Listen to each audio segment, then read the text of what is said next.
Alright, welcome everyone to the first episode of Storytime in Skyrim. And we're going to start this off with a wonderful book, my favorite. At least that I've ever read. I read this first in Oblivion. I don't remember if it was in Morrowind or not, but I do love this book, and it is Immortal Blood. I kind of like that fire in the background, so I don't know. If you find a better area for me to read in that you believe in Skyrim, just let me know. But this is the first one, and I hope you enjoy. Immortal Blood by Anonymous. The moons and stars were hidden from sight, making that particular quiet night especially dark. The town guard had to carry torches to make their rounds, but the man who came to call at my chapel carried no light with him. I came to learn that Movarth Piquine could see in the dark almost as well as the light, an excellent talent considering his interests were exclusively nocturnal. One of my acolytes brought him to me, and from the look of him, I at first thought he was in need of healing. He was pale to the point of opalescence, with a face that looked like it had been very handsome before some unspeakable suffering. The dark circles under his eyes bespoke exhaustion, but the eyes themselves were alert. Intense, almost insane. He quickly dismissed my notion that he himself was ill, though he did want to discuss a specific disease. Vampirism, he said, then spoke at my quizzical look. I was told that you were someone I should seek out for help understanding it. Who told you that? I asked with a smile. Tisana Gray. I immediately remembered her, a brave, beautiful knight who had needed my assistance separating fact from fiction on the subject of the vampire. It had been 2 years, and I had never heard whether my advice had proved effective. You've spoken to her. How is her ladyship? I asked. Dead, Movarth replied coldly, and then, responding to my shock, he added to perhaps soften the blow. She had said your advice was invaluable, at least for the one vampire. When last I talked to her, she was tracking another. It killed her. Then the advice I gave her was not enough, I sighed. Why do you think it would be enough for you?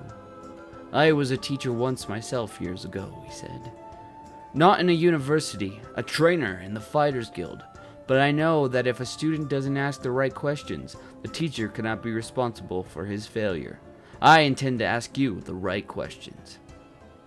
And that he did. For hours he asked questions, and I answered what I could, but he never volunteered any information about himself. He never smiled. He only studied me with those intense eyes of his, committing every word I said to memory. Finally I turned the question around. You said you were a trainer at the Fighters Guild. Are you on assignment for one of them? No, he said curtly. And finally I could detect some weariness in those feverish eyes of his. I would like to continue this tomorrow night, if I could. I need to get some sleep and absorb this. You sleep during the day, I smiled. To my surprise, he returned the smile, though it was more of a grimace. When tracking prey, you adapt their habits. The next day, he did return with more questions, these ones very specific. He wanted to know about the vampires of Eastern Skyrim.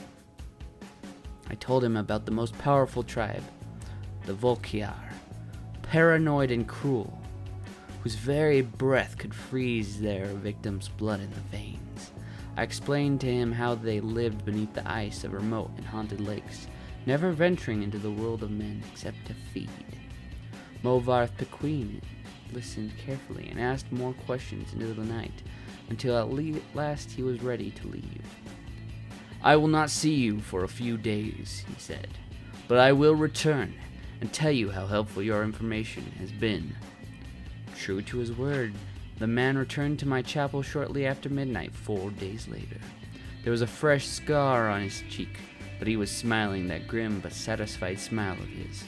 Your advice helped me very much, he said, But you should have known that Volcar have an additional ability that you didn't mention. They can reach through the ice of their lakes without breaking it. It was quite a nasty surprise being grabbed from below without any warning. How remarkable, I said with a laugh, and terrifying. You're lucky you survived. I don't believe in luck. I believe in knowledge and training. Your information helped me, and my skill at melee combat sealed the bloodsucker's fate. I've never believed in weaponry of any kind. Too many unknowns. Even the best swordsmith has created a flawed blade, but you know what your body is capable of. I know I can land 1,000 blows without losing my balance, provided I get the first strike. The first strike, I murmured. So you must never be surprised. That is why I came to you, said Morbarth. You know more than anyone alive about these monsters and all their cursed varieties across the land. Now you must tell me about the vampires of northern Valenwood. I did as he asked, and once again his questions taxed my knowledge. There were many tribes to cover. The Bonsamu, who were indistinguishable from Bosmer except when seen by candlelight.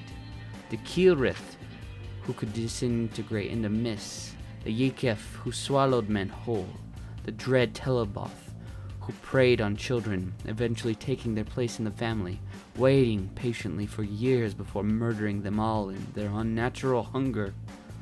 Once again he bade me farewell, promising to return in a few weeks, and once again he returned, as he said, just after midnight. This time Morbarth had no first scars, but he again had new information. You were wrong about the Kirthling being unable to be vaporized when pushed underwater, he said, patting my shoulder fondly. Fortunately, they cannot travel far in their mist form, and I was able to track it down. It must have surprised it fearfully. Your field knowledge is becoming impressive, I said. I should have had an acolyte like you decades ago. Now, tell me, he said, of the vampires of Cyrodiil. I told him what I could. There was but one tribe in Cyrodiil, a powerful clan who had ousted all other competitors, much like the Imperials themselves had done. Their true name was unknown, lost in history, but they were experts at concealment. If they kept themselves well fed, they were indistinguishable from living persons. They were cultured, more civilized than the vampires of the provinces, preferring to feed on victims while they were asleep, unaware. They will be the most difficult to surprise, Morbarth frowned. But I will seek one out and tell you what I learn. And then you will tell me of the vampires of High Rock, and Hammerfell, and Ellisweir, and Blackmarsh, and Morrowind, and the Somerset Isles. Yes? I nodded, knowing that this was a man on an eternal quest. He wouldn't be satisfied with but the barest hint of how things were. He needed to know it all. He did not return for a month, and on the night that he did, I could see his frustration and despair, though there were no lights burning in my chapel. I failed, he said, as I lit a candle. You were right. I could not find a single one. I brought the light up to my face and smiled. He was surprised, even stunned by the pallor of my flesh, the dark hunger in my ageless eyes, and the teeth. Oh, yes, I think the teeth definitely surprised the man who could not afford to be surprised. I haven't fed in 72 hours, I explained, as I fell on him. He did not land the first blow, nor the last.